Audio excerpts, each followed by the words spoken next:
era Cristo Jesus, no seio da humanidade.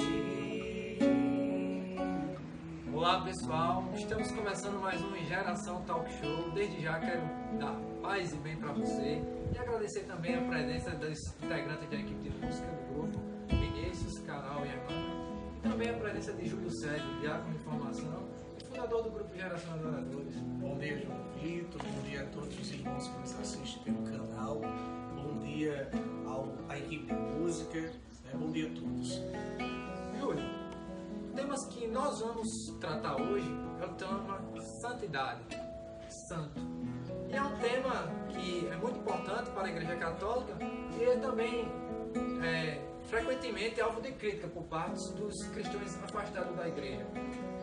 Mas, além disso, o tema santo é um tema que gera muitas dúvidas na cabeça de qualquer católico. Se a gente perguntar a um católico um exemplo de santo, ele sabe responder. Mas se perguntarmos o que é ser santo, eles terão dificuldades para responder. Diante disso, Júlio, o que é ser santo? O que é um santo? Antes de irmos diretamente para a resposta, a gente precisa compreender o significado da palavra santo. A palavra santo ela é de origem hebraica, kadosh, e o seu significado é separado, consagrado. Então, quando a gente analisa o significado da palavra, a gente pode compreender que a palavra santo ela é muito comum na igreja primitiva.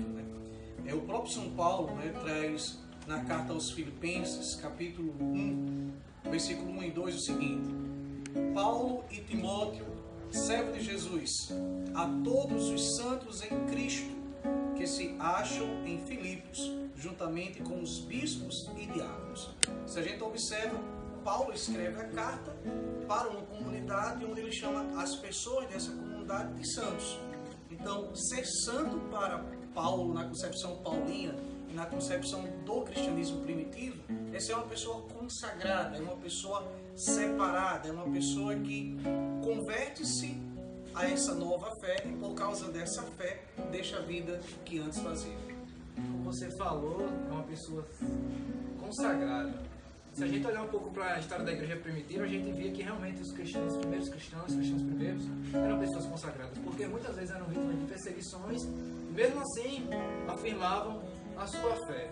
Mas, além disso, o significado que temos hoje da concepção da palavra santo, de onde se originou? A concepção que temos hoje, a concepção moderna da palavra santo. Certo, então a gente vai fazer um pouquinho de uma linha do tempo histórica, É claro e deve ficar claro que todos os cristãos daquela época, do século I, quando tornavam-se membros dessa nova comunidade, eles eram tidos como santos, porque eram pessoas separadas do contexto que muitas vezes viviam antigamente. Com o passar do tempo, devido às perseguições aos cristãos, muitos da comunidade passou a dar um título. Aquele que morria por causa da fé passa a ser santo. E existem relatos, existem provas científicas, históricas, de culto e de veneração a esses mártires, a essas pessoas já do século I. Então, existe muito material que podemos encontrar na própria internet, você internauta que quiser pesquisar, sobre o culto aos santos. Então, a gente tem que deixar claro que ser santo, a Bíblia pede que todo mundo seja santo, que busquemos a santidade. Os cristãos primitivos já entendiam isso como santidade, mas no passar do tempo, as pessoas passaram a atribuir aqueles que morriam, por causa dessa fé. Muito bem.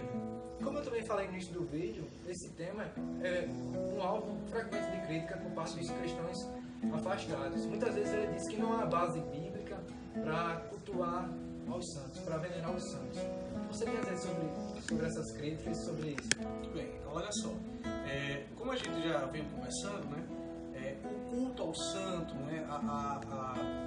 a honrar o santo, a gente deve entender sim, porque veneração significa honrar, porque ela vem de um termo grego, que é doulia, e o termo quer dizer honrar. Então, quando a gente venera um santo, a gente está honrando um santo, a gente está reconhecendo que aquela pessoa, por uma opção cristã, por uma opção de vida, por uma opção de fé, deixou de ser o que era antes.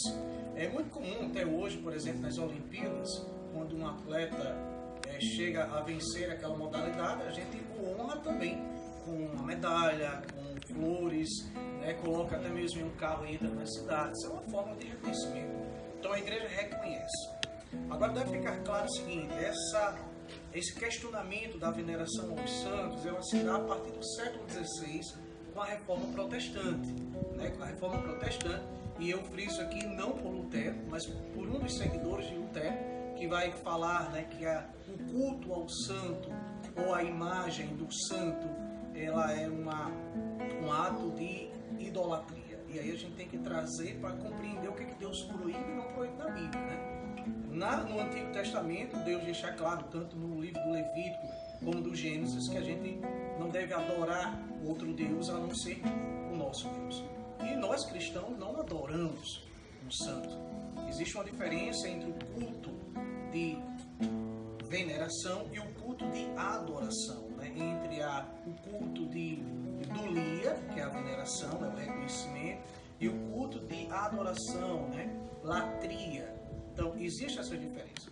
Mas eu acho que é importante frisar que o Antigo Testamento ele proíbe o povo hebreu de ter imagem de ídolos, né? E a gente tem que entender o contexto histórico que o povo hebreu está inserido, né? O povo hebreu está inserido dentro de uma realidade onde existem vários povos que tinham vários deuses. Então Deus proíbe que o povo hebreu tenha um Deus além dele, como por exemplo os deuses da Grécia, o Deus da Mesopotâmia. Qualquer aluno hoje do 6º ano ele estuda isso, né? Do ensino médio também estuda isso. Os deuses que existiam na antiguidade, nós chamamos de politeísmo. Então Deus proíbe imagem de deuses.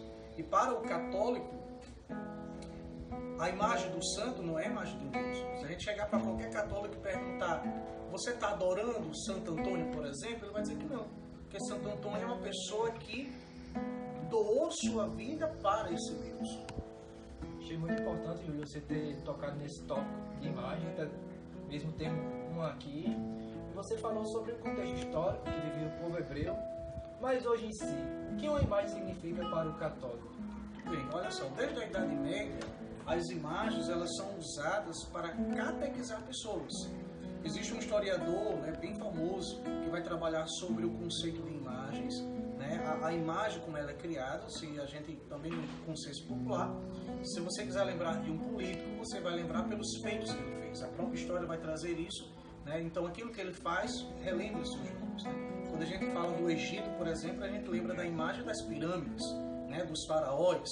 Então o mundo cristão, né, século I, século II não é diferente. Então a Idade Média bem forte vai usar as imagens como meio de catequese. Nas igrejas católicas, muitas delas nós vamos encontrar toda a história da Via Sacra por meio de imagens. E isso serve para catequizar pessoas, né?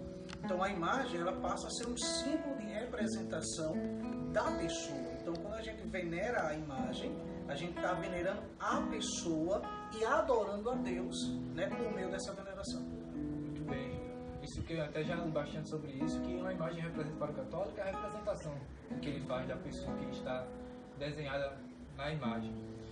Mas já que falamos tanto sobre o tema de santidade, sobre santos, sobre imagem, eu gostaria que você falasse para quem está assistindo aí de casa, por que nós, católicos, cristãos, devemos buscar a santidade. Muito bem, olha só, é o próprio Deus, né, tanto no Antigo Testamento e Jesus reafirma no Novo Testamento, que diz, olha, sejam santos, porque eu, vosso Pai, sou santo. O próprio Jesus vai frisar isso, sejam santos, porque o vosso Deus, né, o nosso Pai é santo. Então é um desejo de Deus que todos nós sejamos santos. E vamos entender mais uma vez, santo, consagrado, né? Santo como separado. Então, quando a gente busca santidade, a gente não está buscando honras para o altar, mas a gente está buscando uma vida de intimidade com Deus, que vai fazer com que as nossas atitudes, com que as nossas decisões sejam com base nesse Deus. E logo vai ficar contrário ao pensamento terreno, humano, que não é o pensamento cristão. Muito bem, Júlio. Eu gostaria de agradecer a sua presença no programa de hoje. Espero que você aí de casa possa ter compreendido um pouco sobre o tema de hoje, sobre o que é ser santo, porque nós devemos buscar a santidade. Também gostaria de agradecer a presença da equipe de música, como de Vinícius, a pessoa de Vinícius, Carol e a irmã. E para encerrar mais uma vez o nosso Geração Talk Show, gostaria de encerrar com a equipe de música cantar.